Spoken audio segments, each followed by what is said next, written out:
A maioria das substâncias diferentes da água são muito mais densas em forma sólida que em forma líquida. O ácido acético glacial é um bom exemplo.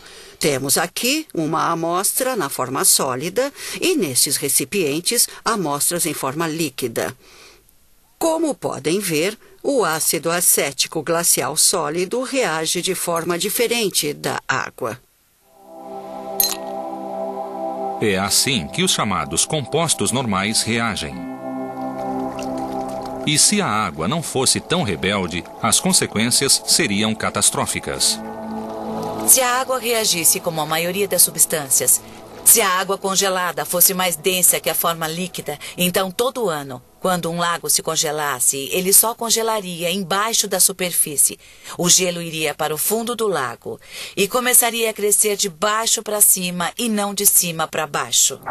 Toda a forma de vida do lago morreria, porque ele não teria mais água líquida. Nada sobreviveria.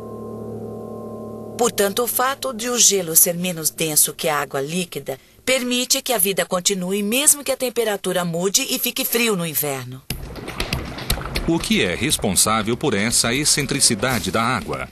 No nível molecular, ela é eletricamente assimétrica. A molécula de H2O parece as orelhas do Mickey Mouse, com uma carga ligeiramente negativa perto do átomo de oxigênio e uma ligeiramente positiva perto do átomo de hidrogênio. Praticamente nada tem esse grande átomo com carga negativa com dois pequenos átomos com carga positiva. É o que chamamos de polar. Ele se alinha de certas maneiras. Quando duas moléculas de água se aproximam, elas precisam se posicionar de forma que a porção positiva de uma delas esteja direcionada para a porção negativa da outra. Essa força de atração entre as duas moléculas é o que chamamos de elo de hidrogênio, e é ele que dá à água suas propriedades tão incomuns. O elo de hidrogênio compele as moléculas de água a se agarrarem, criando outro curioso atributo da água. O aço é mais denso que a água e um objeto feito de aço não devia flutuar. Espera-se que ele afunde como este clipe de aço. No entanto, se nós colocarmos nosso clipe com cuidado sobre a superfície da água, veremos que ele flutuará. Estão vendo a marca que o clipe está fazendo na superfície da água? É porque a tensão da camada superior da água permite que a superfície haja como se fosse uma pele. Vemos essa tensão na superfície da água sempre que enchemos demais um copo. As moléculas se agarram tanto umas às outras que a água pode ultrapassar a borda. Essa tensão explica como alguns insetos conseguem andar sobre lagoas e lagos. Ela cria uma pele tão resistente nas gotas de chuva que elas parecem cair como projéteis, escavando montanhas através dos tempos. E também aumenta a capacidade da água de subir pelos sistemas capilares de plantas e árvores. Se a água não tivesse essa fabulosa propriedade tensional na superfície, as árvores seriam bem pequenas, as plantas seriam menores, a própria superfície terrestre teria outra aparência.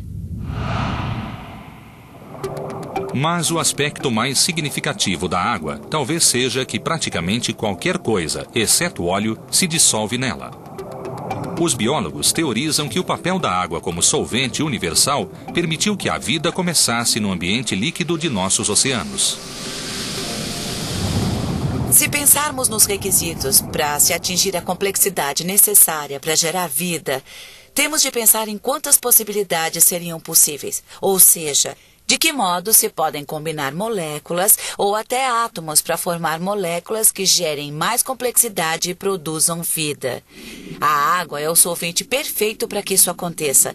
Ela tem polaridade que pode alinhar as partes em diferentes tentativas de arrumá-las para que reajam quimicamente uma à outra. E é possível fazer isso um número ilimitado de vezes, porque a água permite todo tipo de movimento. Entre as incontáveis moléculas de água que tornam possível a vida, existem algumas rebeldes, ainda mais peculiares que as outras. Uma em cada 6.600 moléculas de água tem átomos de hidrogênio mais pesados que o normal. Em uma molécula de água normal, o núcleo do átomo de hidrogênio consiste de um único próton. O átomo de hidrogênio pesado, chamado deutério, também tem um nêutron no núcleo. O resultado é um composto chamado óxido de deutério, também conhecido como água pesada.